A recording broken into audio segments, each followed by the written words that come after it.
Okay, I'll start with, by saying I have to explain what I want to do, because it seems that I'm the only one who wants to do that. When I saw that it's a workshop and when I saw that it's an explication of the text, I thought that we're just going to take the text and read it. So I don't have a presentation. I'm getting a bit embarrassed when say Victor is going to present. No, I'm not. No. It's everyone's. I have no presentation whatsoever. Furthermore, and I'll say why I'm saying that. Furthermore, I have even no point whatsoever. This is even better. Yeah. This is better. And I'm saying that in order to encourage you to participate. This is not my kind of thing. It's the way these things, I like at least, the way these things work for me is when they fly in to talk rather than listen to one guy talking. So I'm going to read the text and try to explain, and I encourage you and I actually ask you to jump in at any moment when you think that I'm wrong. That's actually a requirement. When I'm wrong, you're obliged to jump in. When I make it too simple as well, I ask you to jump in and to show other aspects. I think all of us, we kind of by now we know the general idea of Lenin's philosophy, so it's a bit boring to keep repeating those things. So we have to get a bit deeper. So that's the idea. That's the way I want to proceed. That's what I'm saying. We can stop as soon as we feel that it's boring and we'll then go for a bit. So the passage which I chose is Discourse and Ethics, page 72, Totality and Infinity. Does everyone have a text? Because otherwise it is not going to work. You write that? Yulia? No, but don't mind me. What do you mean, don't mind me? It's not good, yeah, take the text down. It makes sense. Okay, so Discourse and Ethics. I mean, the title is pretty obvious. What is the page? 72. Yeah?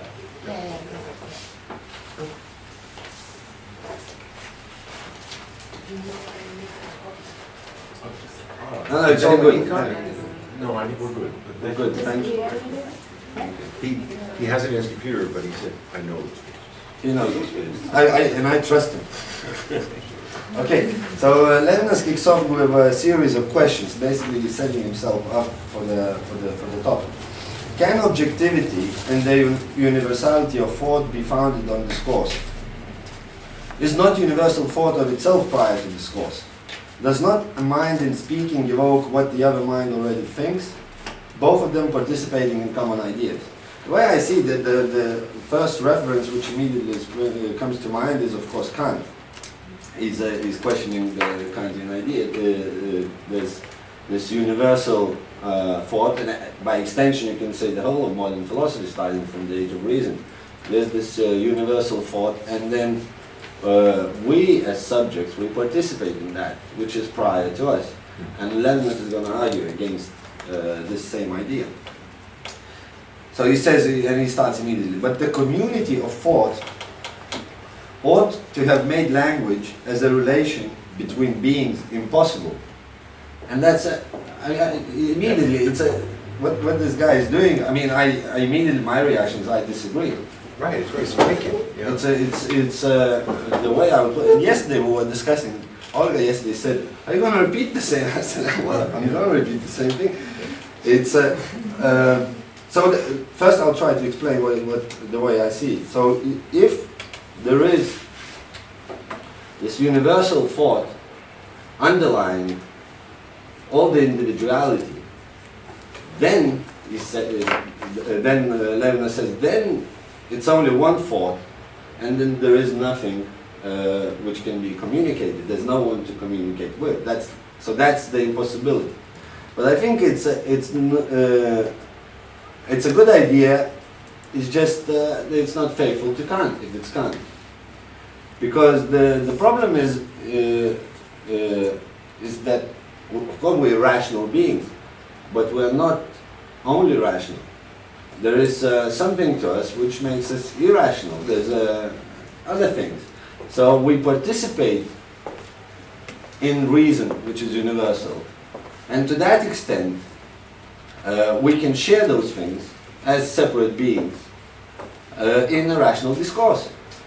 And so the communication, I would say, I get his point. I think it's just unnecessarily too strong to say communication, because to repeat again, community of thought ought to have made language as a relation between beings impossible. That's one. So that, as one thing, I think that we are not only rational, and for that we need communication. Second thing is that also language is not only. Okay, that point I will not make. So, but let me jump in. Yeah, please do. That's this the is point. explication of the text. Yeah. This is what I want. Yeah, that's the point. First of all, I don't think it's exclusively Kant. It's certainly Kant, but not only Kant. But also we have to factor in, he's writing at the same time. We have Merleau-Ponty, we have Sartre, we have master philosophers who know how to rhetorically entice their readers. When Sartre says hell is other people, who does not want to find out what he means by that? It's such a enigmatic statement. So Levinas will use the surprise, the rhetorical devices to, impossible. I also think, impossible, what is he saying? But I think further than that, yes, we're human beings as well as rational beings, but isn't he simply asking, isn't the intention of rational thought, of universal and necessary thought, to efface our humanity? Isn't it a process of eliminating our humanity? So that when Spinoza says, eventually, if we were fully rational, we would throw away the idea of free will. But we're not. We're just ignorant. Yes, but I think I agree with that. Yeah. And that's I think a lot of Levinasian interpreters make that point, because that's what he's supposedly doing, is saving the singularity of the self. That's why I read him actually, and I like him. But and Spinoza here is an easy example. I think Kant is much more difficult. That's why I think of Kant, because. But I forgot the point. Why Kant is much more difficult? I have to come back. I would think. Because for Kant, for Kant, rationality is not the essence of being a human. No, it's not. So when you say that, why should we? Well, actually, we qualify that. Is it not? See, my complaint about Kant's second critique. My complaint about Kant's second critique is he's still applying the standards of the first critique. So autonomy depends on rational choice. And what we determine as the good choice is the rational choice. I think, right? That's a good point. Yeah. I'm more referring to the groundwork for the metaphysics of morals. Fine with me. That's the same as but there he's trying to find the basis within the self for the morality. And to begin with, it's irrational. He says that. But why he's applying what we could call the tools of the first critique, and that he does that everywhere, is because that's the only, and that's the opposite of what Levinas claims for Kant. That's the only discourse which makes communication possible. It's the rational discourse for Kant. Yeah. And actually, there are very good reasons to agree with him, because communication is it has to be rational if we want to understand each other. So I don't know that I don't think we'll decide who's right or who's wrong. It's just I wanted to. I think it's unnecessarily too strong for my point.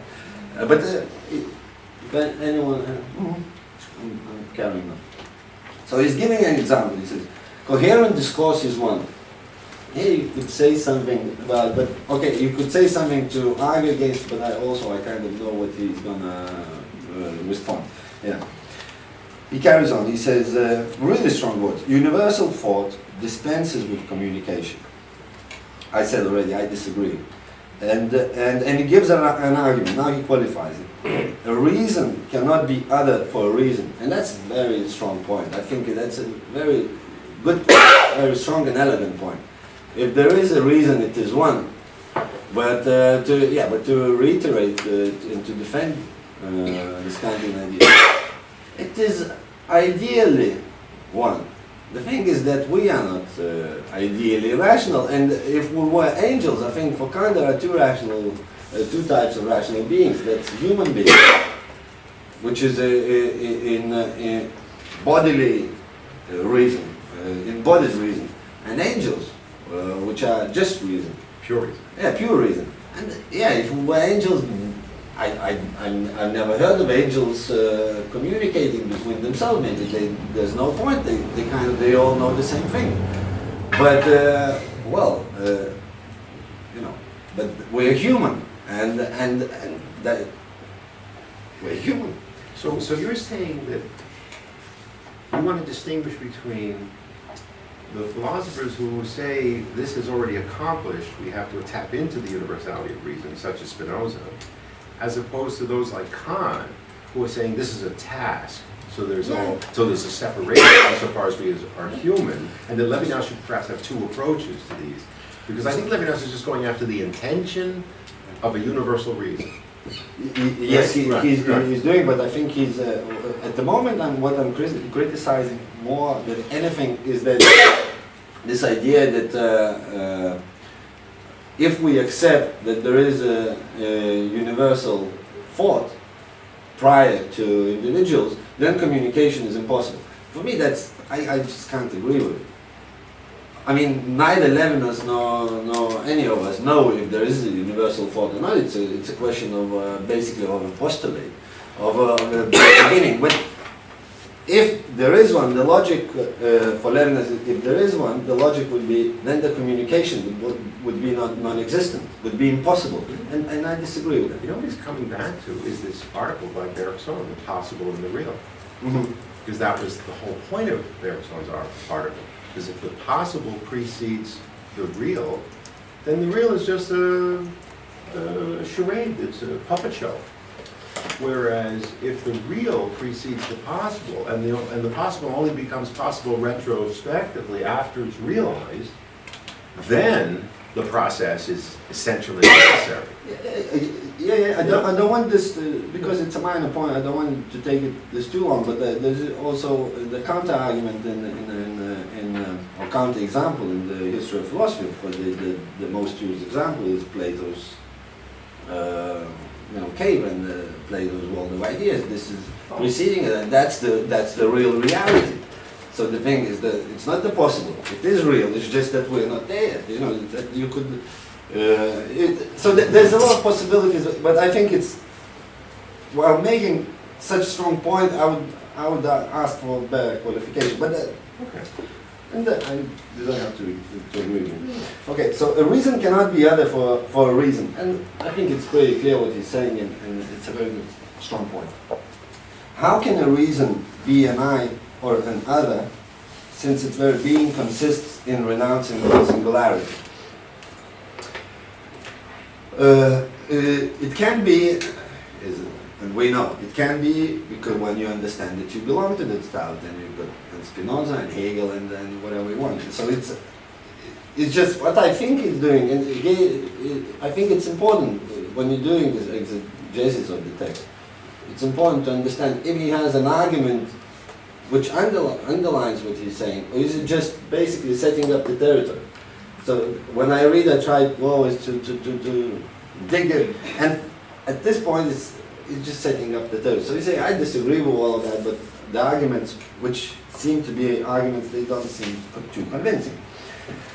Okay, I carry on. If anyone has to just shout, scream, or raise your hand, or whatever you do in those cases. Irina wants to say something, I can see from her face.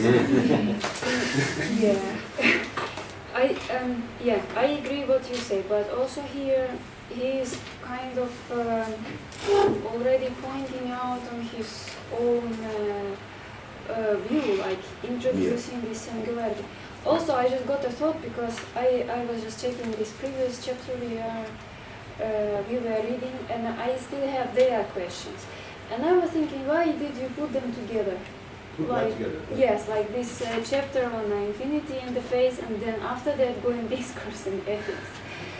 Well, he had to put us somewhere. Because I looked at the three choices that Victor selected, and I found the one that I think was most, first I had to find the place where it was most pertinent, and then that was it, sorry. Yeah, because I just, no, maybe just my invention, but I got something, there is some logic if we read them like Together. together. Yeah. I was hoping so. Yeah.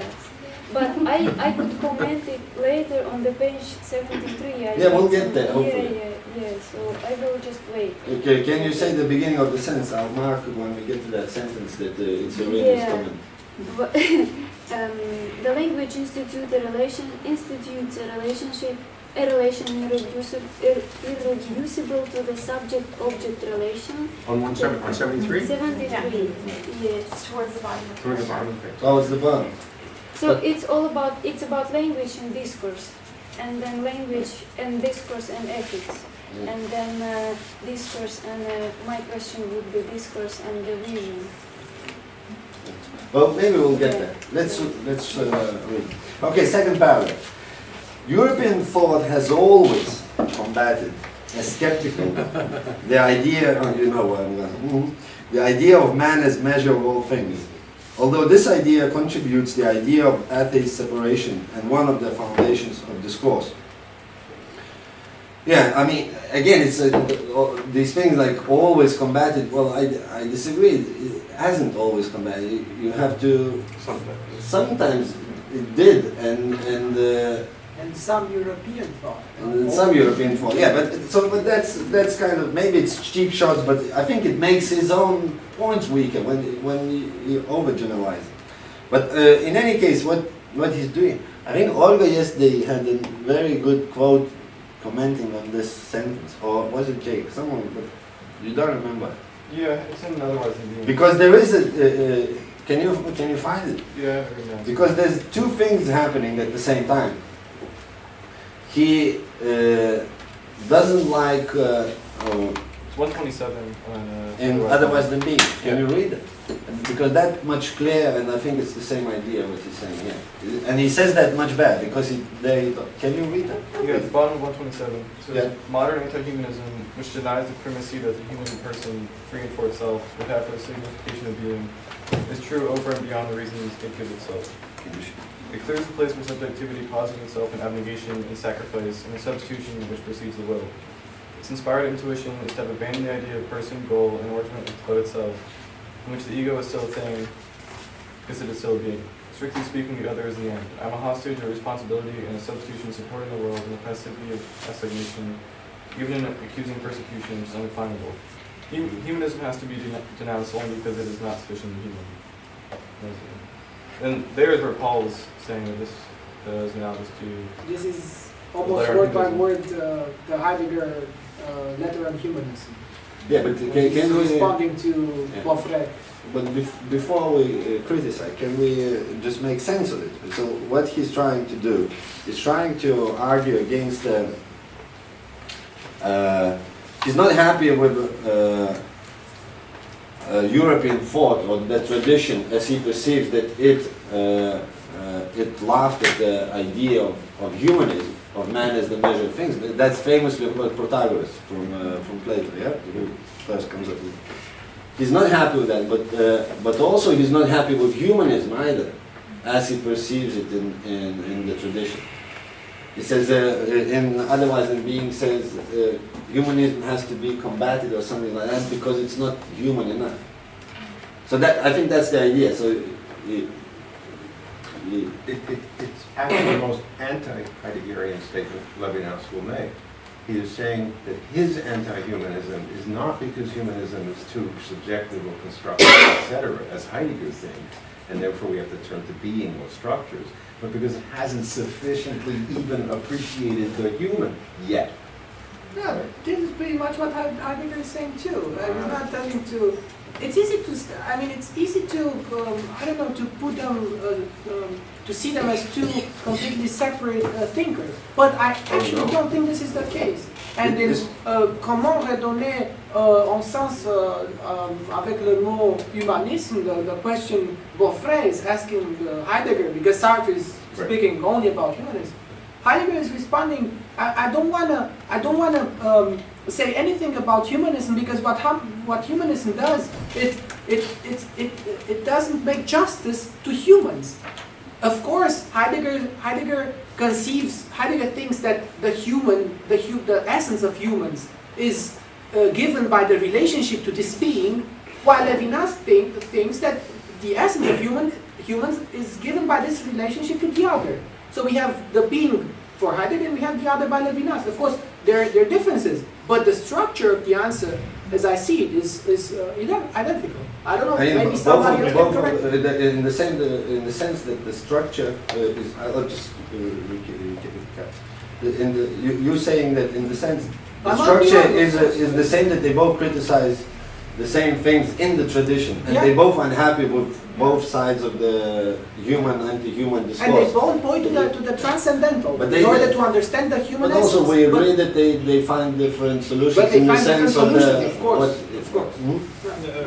Emil Fackenheim used to like to quote Hegel. He's a good Hegel scholar. Speech that Hegel gave before he was talking about the Jews. And he said, this is typical Enlightenment humanism. To the Jews as Jews nothing, to the Jews as human beings everything. Yeah. So that, you deny the particularity of the, you have a definition of what the human is, and we can get back to the politics here if we want, but, and then you deny at the same time, you're denying the humanity of those that deviate from that. Thomas Jefferson's way he talked about Native Americans. They're, of course, they're human beings, but not as Native Americans. They're human beings. So okay, but So that's what I think he means by not sufficiently human enough. But another thing which happens here, in contrast to the first, so I said in the first I can see Kant. I think Kant is the most probable always attacked. That comes to my mind. Yeah, when he says European thought, I think of Plato.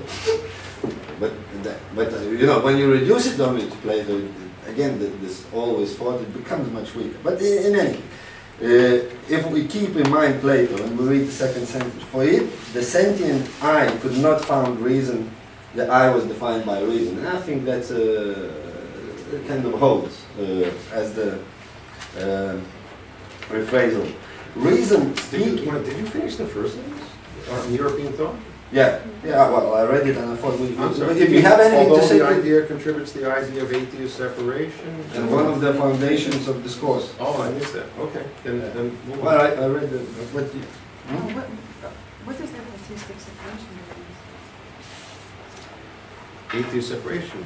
I think it's the separation which is based on the definition of individual, which is individual as indivisible as the substance. But I think it's the modern idea. And for that separation, you don't need God, and in that sense, I think it's at least. I think that what he's saying here is that the I is the I of that is the measure of all things. Yes, Is yes. pretty much the I of enjoyment. It's pretty much the I that takes all that enjoys the world, that like- consumes the world, and so on. And it's separate from the others. This is the side of Levinas has the critical, sharp critical side, and then there's the generous side. Yeah. So it's when he reads Kant and says, "Oh, sensibility contributes to the notion Yeah, of self," yeah. and here he's saying, "Yes, Yeah. this contributes to that idea." Yeah. Yeah. So okay, I carry on. Yeah. For it, the sentient I could not found reason. The I was defined by reason. I think that's good. For those things I read, sometimes when it's good. Reason speaking in the first person is not addressed to the other, conducts a monologue. And here, again, I mean, okay, maybe I shouldn't stop, but yeah, please. You just keep this for it, the sentient I. Don't you have anything about sentient I? Like, I just was briefly looking through before. There is no, like, isn't it the first introduction, introducing? It's the first time that he uses this term. I didn't check. Sentient. Sentient I? Sentient. Isn't it's not about? It's just my question. I don't know. it's not about this introducing sensibility in the eye, yeah? Or what's that? Where does it come from? The way I read it, but Yeah. I'll say the way I read it, but then Paul, is I thought of this tradition where sensibility was always interpreted as the lack of reason, and in that sense, because he does not expand in this chapter, it's not mentioned anymore. So I thought it's not in Levinasian sense all the sensibility, but This is why I don't start it in the beginning, because I think he does, he has done the work of section 2 and 3. yeah, We, the readers, don't know it. yeah. Later, when we come back and reread the book, as we're doing now, yes, the sentient So eye we have refers to to- sensibility. Yeah. Sure it does. Yeah. But we don't know that when we first read it. Yeah, but also you have to keep in mind, in this particular sentence, he's not saying what he thinks, he's kind of telling the history of philosophy. So, Paul, you wanted to say something? Yeah, I wanted to say that what he's trying to do here is he says that the history of philosophy, the history of Western philosophy, conceived the self, the I, as the measure of all things. But the eyes, when we think about the eye in this manner, we have the eye of enjoyment. This is how Levinas relates to this eye as measure of all things.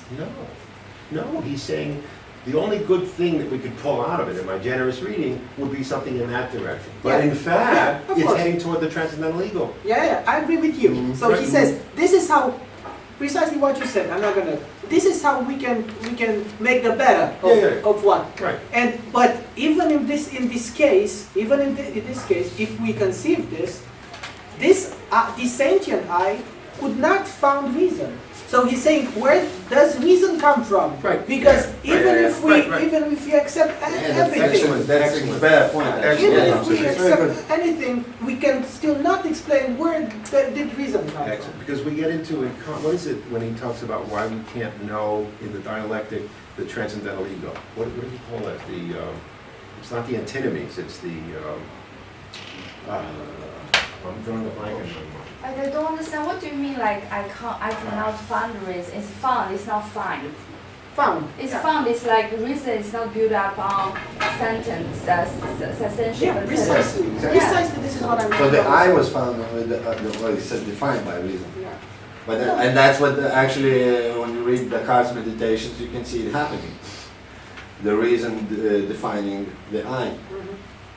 Well, kind of. I'm pushing it a little bit. No, you're right. Yeah. Yeah? I Anyone can't else? recall the word, but those who know the dialectic, before he does the antinomies, he explains why, in principle, the I thing cannot know itself, and the transcendental illusion that would be created if it makes claims about itself.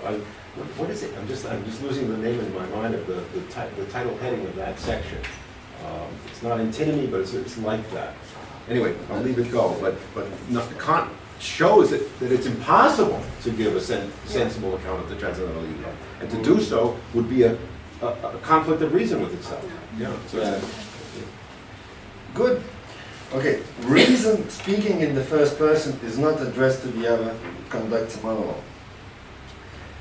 And conversely, it would attain to veritable personality, would recover the sovereignty characteristic of the autonomous person only by becoming universal. Sorry for my pronunciation. And here, with those, I want those two sentences together, because if we think of, if that's the kind of review of the history of philosophy, so it's not his view, then of course to say that reason conducts a monologue, it's kind of right, but also in history it's not right, because as we said, we're humans and we're not reason rational par excellence. So there is a dialogue happening. History is a dialogue which is happening in an attempt to become reasonable.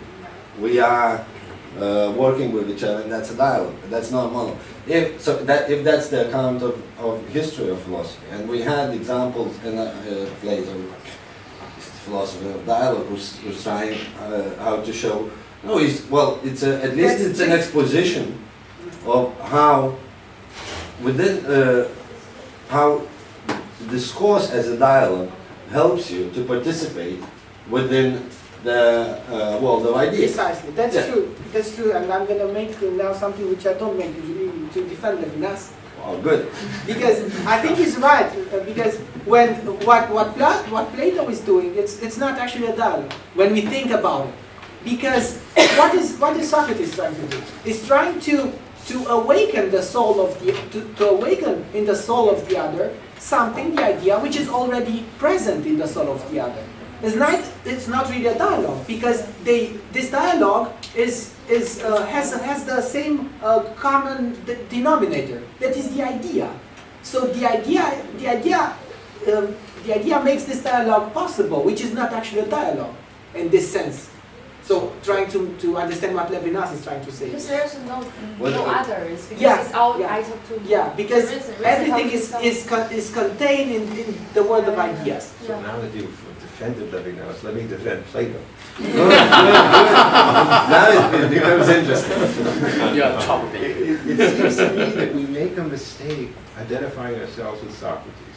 It's true he's the bully, and he gets most of the talk. But there's a dramatic situation that has to be taken seriously. We need to identify with Plato, and we have no idea what Plato thinks. Yeah, of course. Right. But once we identify with Socrates, everything we say is true. Right.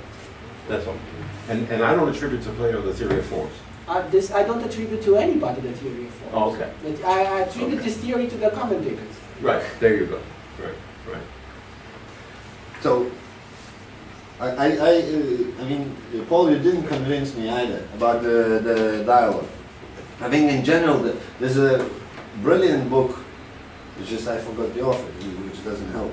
About 10 years ago, published in the States, Sociology of Philosophy. About 1,000 pages.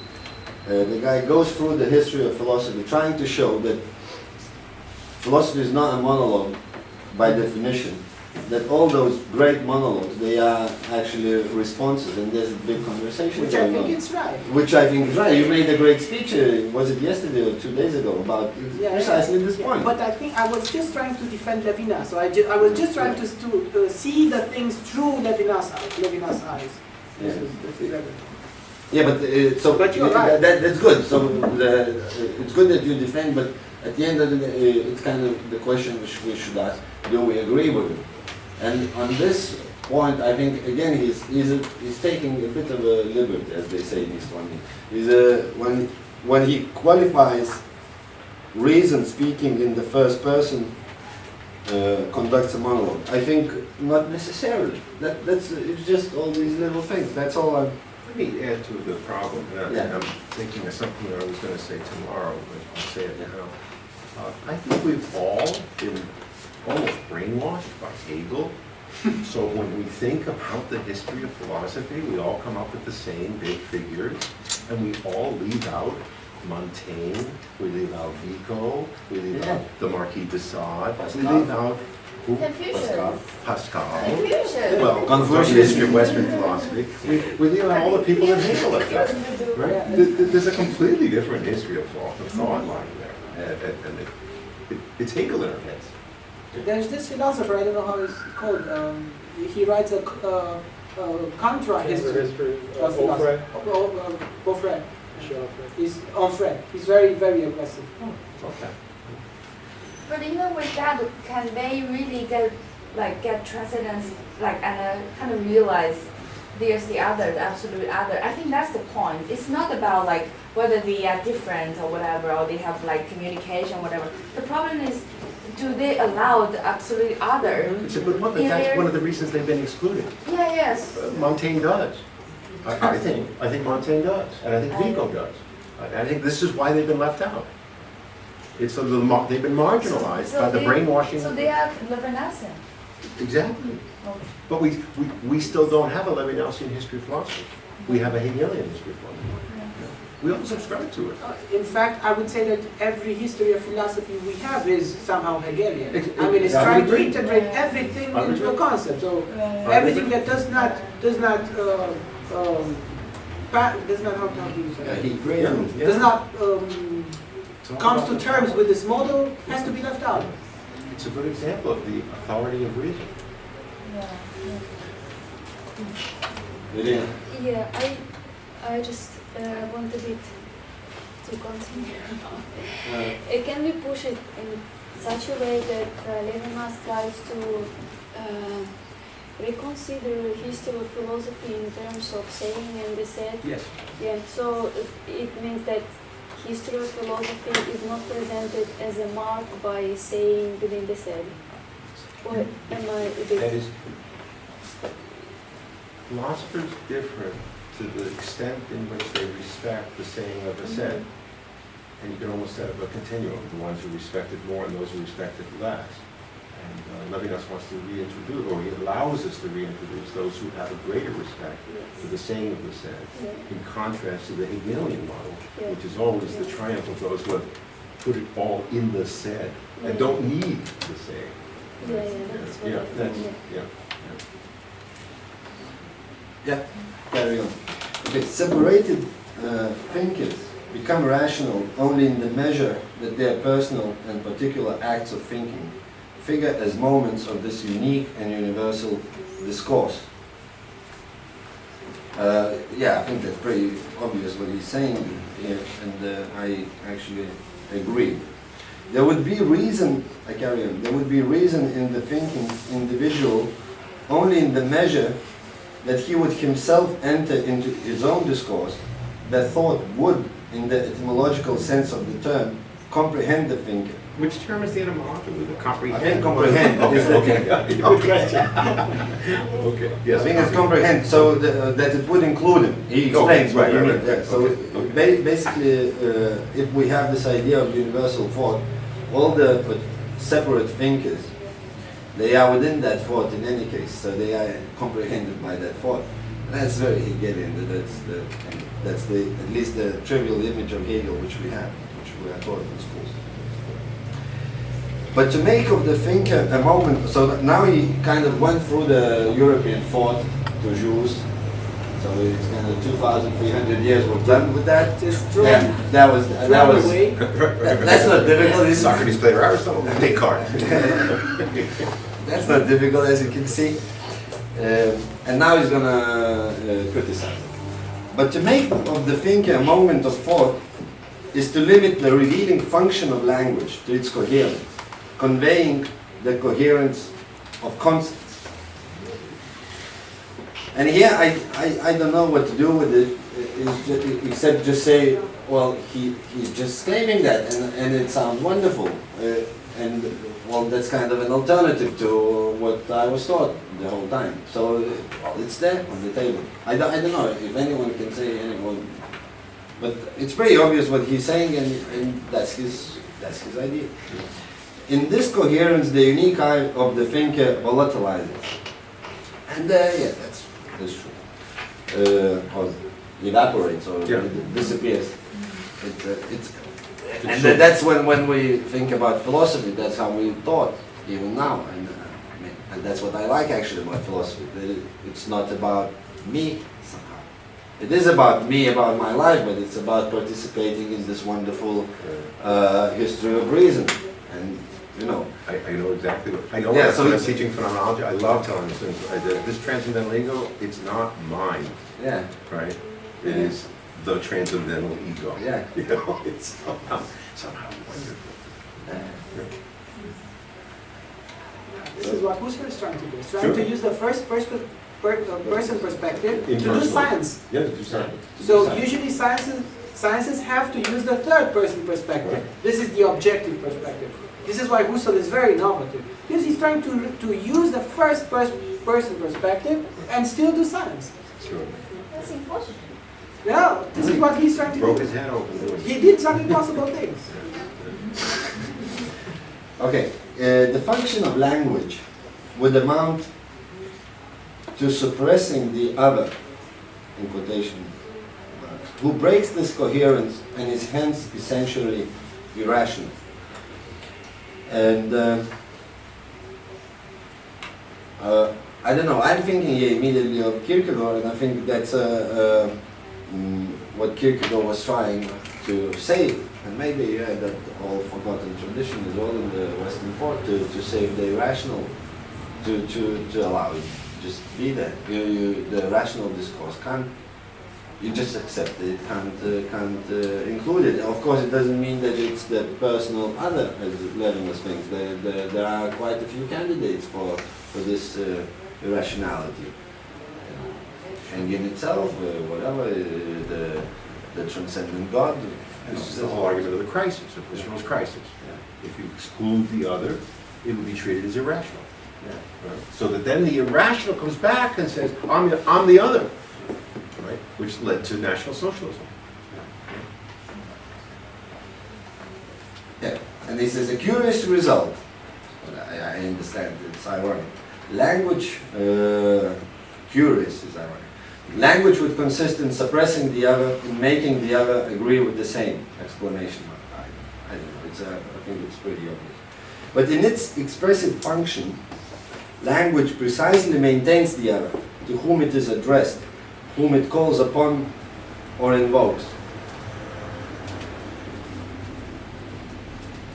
And this expressive function, I'm not really sure what it is. It is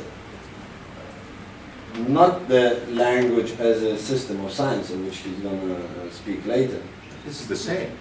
This is the same. Yeah, It's the expression of which later becomes the face. So he says, in its expressive function, language precisely maintains the other, to whom it is addressed, whom it calls upon or invokes. And I assume it, speaking only linguistically, it can do that because it's an address. The address already, the dialogue, by definition, is that there are two speakers. So if you're addressing someone, there is a certain separation. Of course, the dialectical thinking, and I'm trying still to be critical, it allows for, in a dialogue, which happens, and also we all know we can talk to ourselves. I've had it in a dialogue in my life, and But that's equal, like when you talk like this, two persons are equal, but they are equal, of course. No, but here now I understand what you're saying. Now you want me already to get on the train and on this Levinasian train and get off. No, but let's take it slowly. In the sense of like WWKS. What would Kierkegaard say? That's popping into your head, Yeah. and that's a genuine alternative. That's genuine. That's a genuine alternative. Right? That's why we teach our students the first step in learning is find out what the other person said before you're attacking them. Yeah. Right? Okay. To be sure. Is this some national holiday we don't know about? It's always national holiday. Yeah, I was thinking so. With you mean the bells? Yeah. No, it's the mass. It's for the mass. 4:35. Probably the church. Oh, okay. There you go. Okay, to be sure, language does not consist in invoking him as a being represented and thought. To be sure, we know that. But this is why language institutes a relation irreducible to the subject-object relation, the revelation of the other. And yesterday we had some discussion why it is the revelation, why he uses the word revelation. And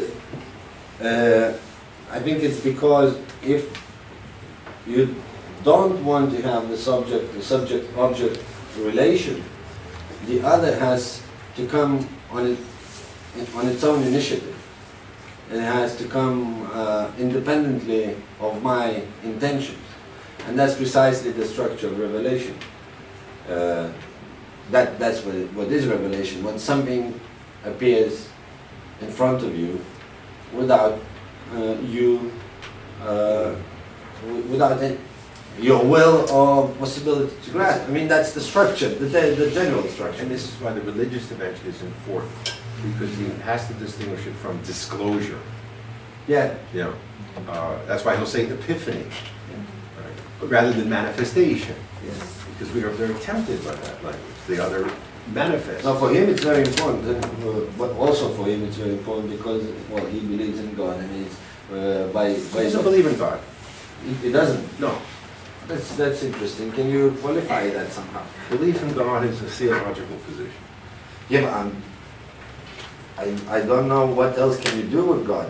Okay, yeah, you can say, like Kant, you can say, well, if here I don't insert God, then my whole God structure... believes in Levinas. Hmm? God believes in Levinas.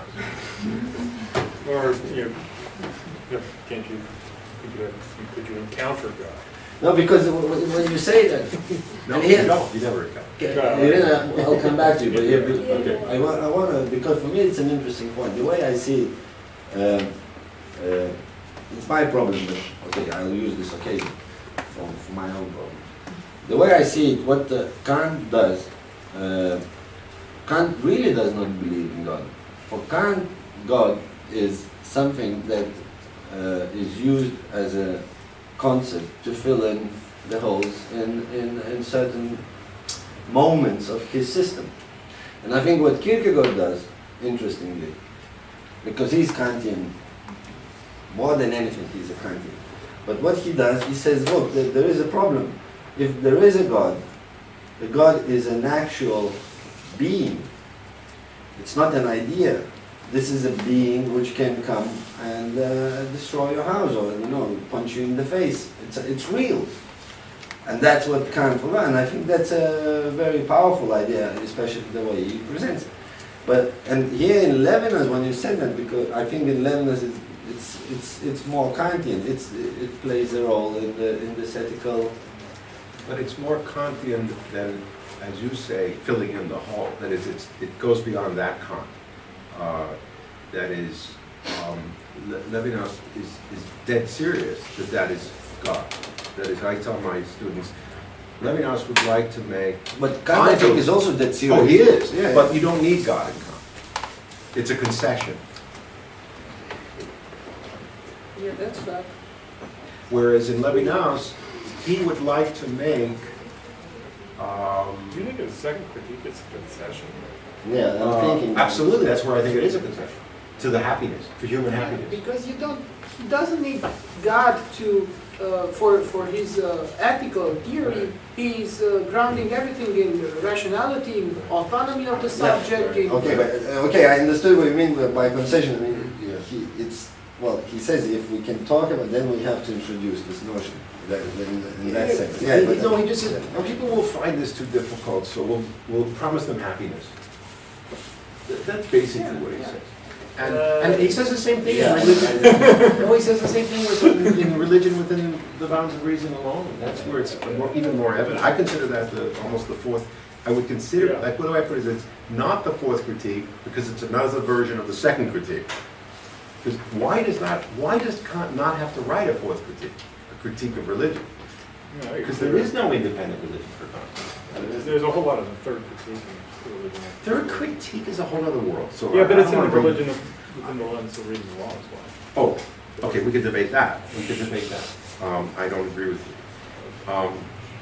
So, in Levinas, he would like to make the onto-theological religion ashamed of calling itself religion. That becomes childish religion.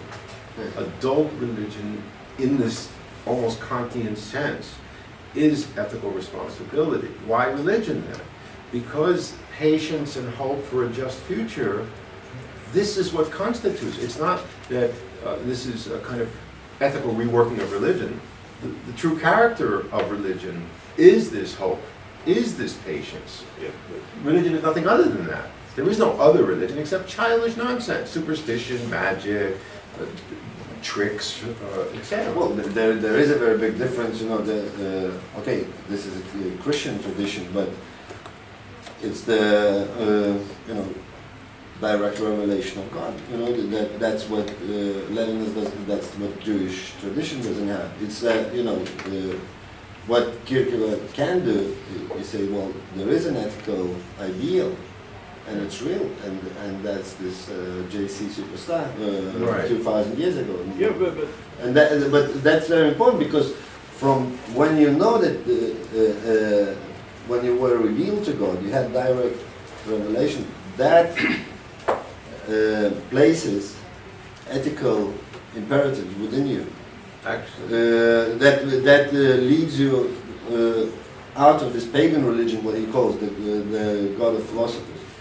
And that introduces, that's what you base your obligations to the others, because it's basically the same, like Lenin, you're still obliged to the others, but you base it on God. While in Levinas, first of all, you have the encounter with the other as a person, and via that you get the trace of God, or it's behind the call to justice. That's the trace of God. Yeah. So I just want to point out that there are two different.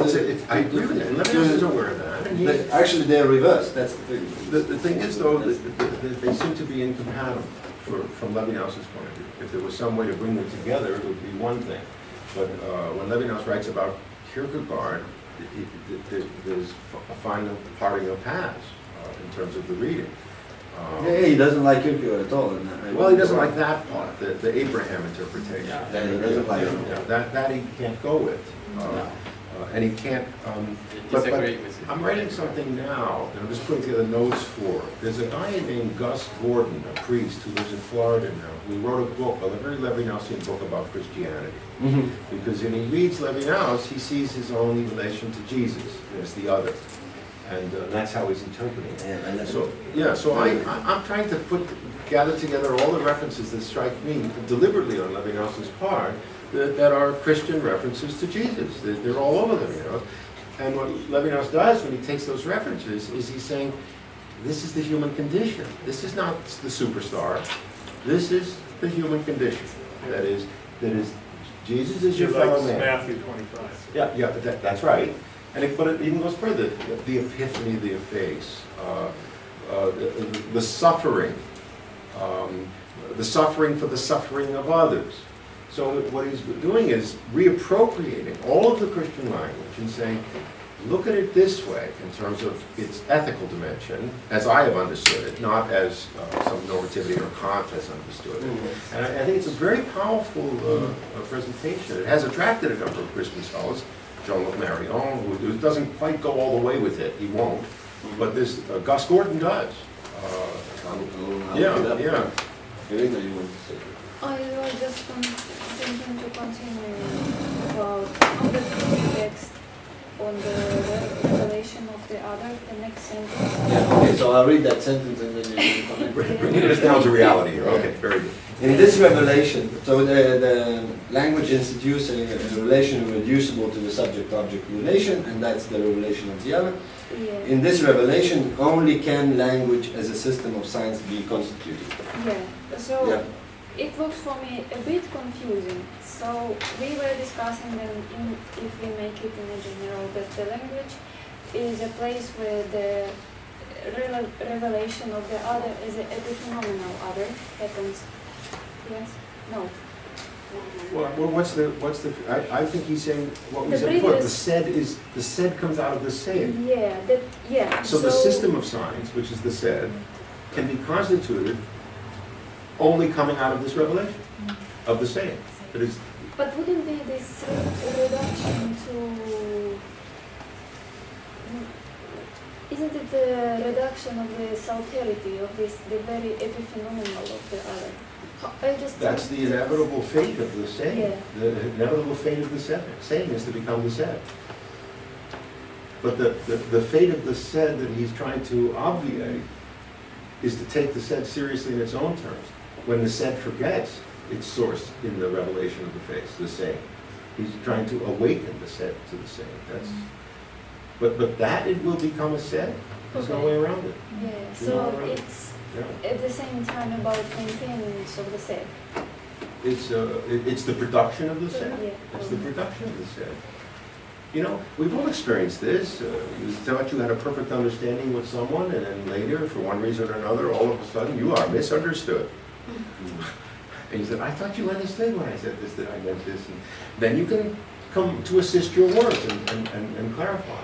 But even the most intimate understandings can become said. Yeah, it's just because when I read the whole page, 73, it goes fluently nicely. But then there are some sentences like this one, which breaks through the whole, let's say, logic. I don't agree with you on that, because I think for me it's pretty obvious what he's trying to say. First of all, he speaks about the revelation of the other. This is a very strong term. So this is the first relation we have to the other. It's this revelation. The other gives to us in this manner. What does revelation mean? It means that it gives to us independent of us. It means that the other is transcendent to us. And this revelation of the other is the origin of language. If you want, is the spacing of language. This is where language can take place. This is where the said can take place. But this said will never ever succeed in totally annulling this revelation. This revelation is infinite. This revelation cannot be translated into what is said. This is why what is said has to be unsaid, and this is why there's always this space between saying and said, and so on. So this is how I see this fragment. I don't see the problem. I would like to see a problem here. I love problems when it comes to the Me too. I've been searching all my life. But yeah, okay. But Paul, maybe here's the problem. The next sentence. The other called upon is not something represented, is not a given, is not a particular. For one side already open to generalization. So typical Levinas, qualifying negatively, it's all fantastic, brilliant, and good. It's just, maybe I'm making this up, but isn't there a contradiction between revelation and saying that the other is called upon? So when we say that if the structure of revelation is that it comes independently without any of my intentions, and then to claim that it's called upon from the eye, supposedly, it's a bit... I don't know we discussed yesterday about this called upon, and I think it's a wrong translation. Yeah, what's the French word? It's more like invoking the other. Called upon means to, I don't know. If you go to page 69, Yeah. in the first paragraph on the bottom it says, but the formal structure of interpolation, it goes on, next paragraph, in interpolation one is called upon to speak. His speech consists in coming to the assistance of his word and being present. So, and before that, on the page before that, he talks about revelation, and revelation as being like what Professor Cohen said, as the saying, as teaching. Like revelation is teaching. And if you go to page 69, he brings it back to Meutics, and like Meutics is being like awakened to objectivity. But at the bottom he says, like, I feel like you have a problem with like objectivity, right? Like the set. But on the bottom he says the object is presented when we have welcome and interlocutor. And the sentence before that, the calling into question of things in a dialectic is not a modifying of the perception of them. It coincides with their objectification.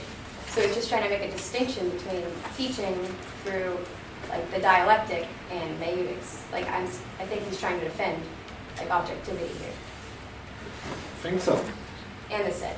Thank you. I think here's a problem too, and it's Levinas's own susceptibility to playing on language.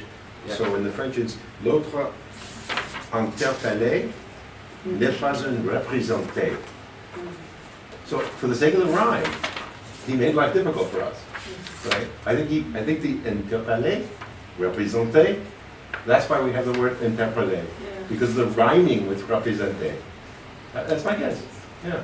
Do you think? Yes, maybe. It's which sentence is that? The one you said, the other called upon is not something represented. So in the French it rhymes. Okay, You know, called it's a- upon and represented, yeah? Yeah. But also you used the word before, a bit higher, at least in English. Thank you for says. that. I'm not Does it help? dismissing it. Yeah, that helps. Yeah. But now the issue is, why did he say the other called upon? I mean, that's like in this section, Yeah. when he says like the structure of interpolation, he says, I'm sorry. Yes, you're right. he says the interpolated Oh, one yeah. is called upon to speak. You answered the question. Yeah. That's the answer.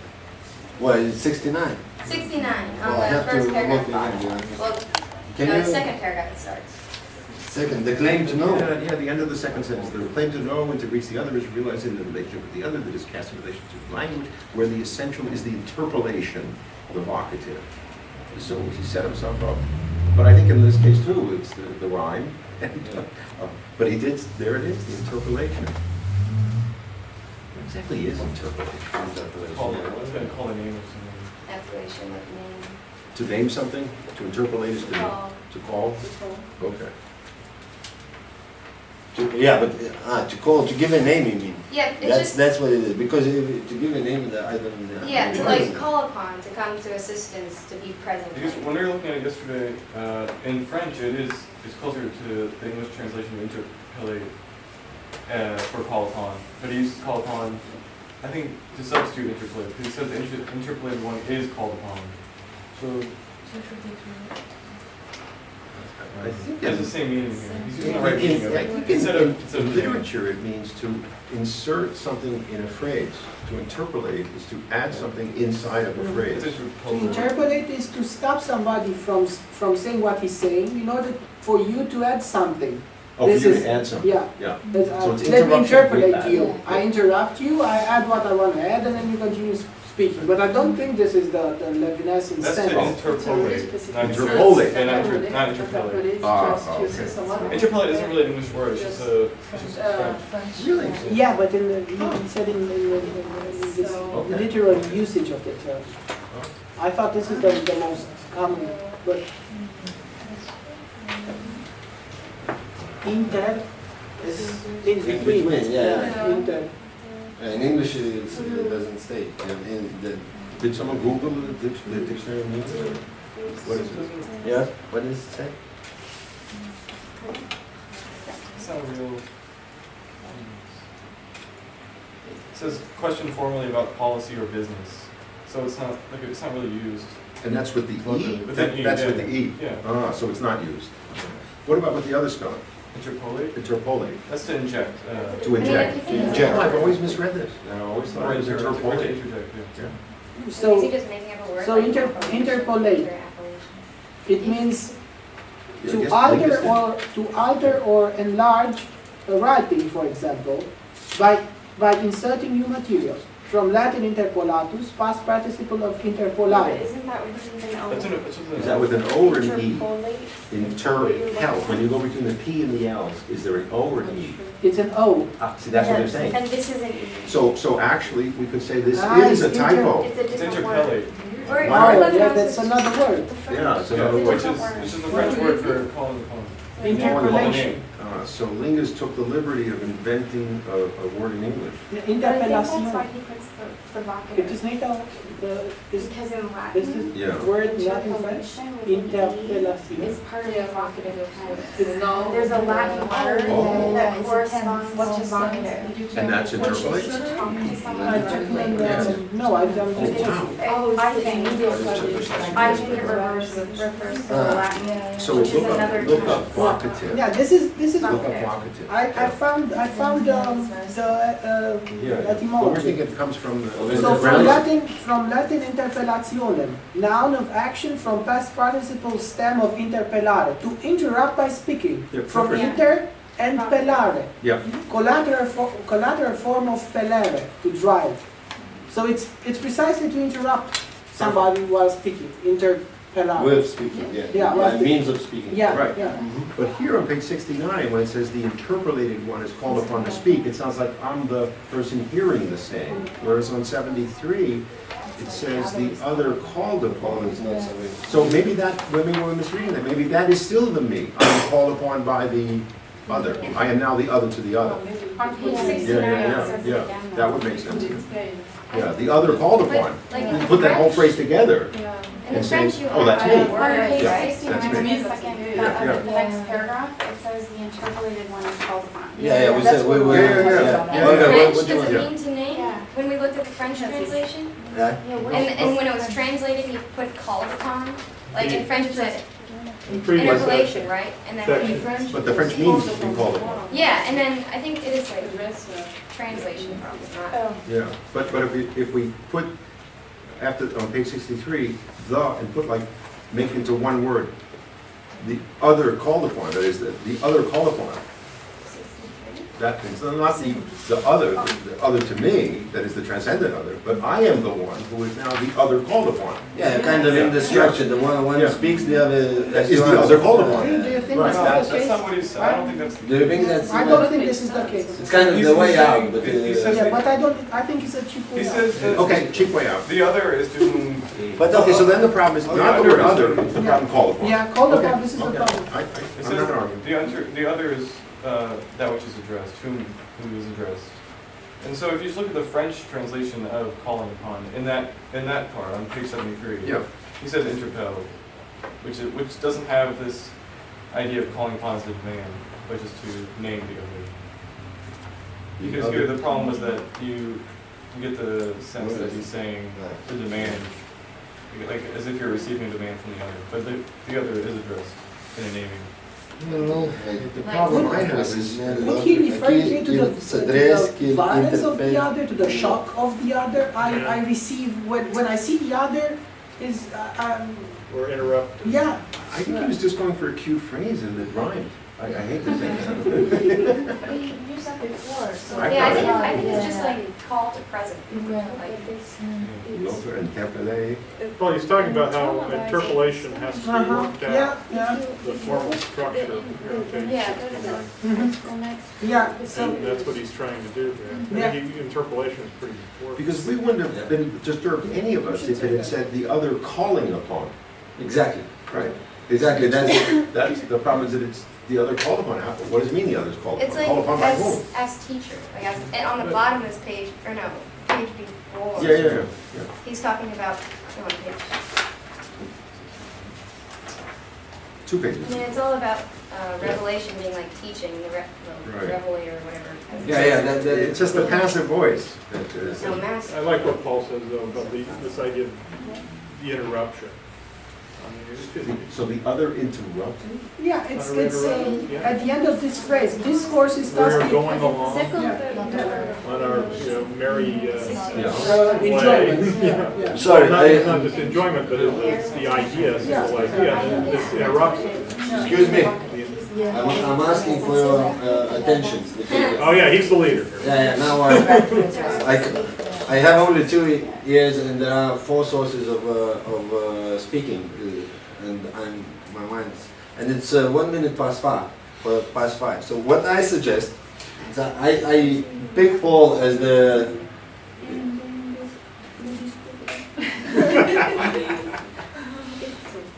Naughty. Yeah, Irina? Thank you. I designate Paul as to come up with the final answer to this problem. No, because I heard that he has something, and I didn't hear. And then I think we wrap up. So I think that the answer is in the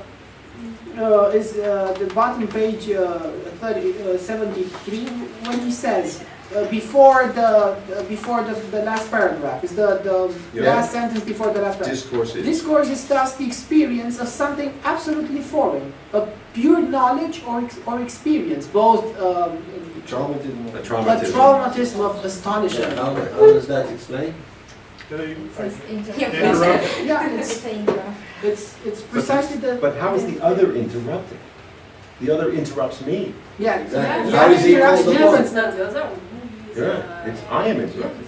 Because our problem is that he says the other is called upon, and if we said the revelation is something that comes independently of us, Yeah. then this called upon is it just doesn't make much sense. Yeah, but the other, why is it interrupted? Because we have a relation. When he speaks about revelation, he defines revelation as relation.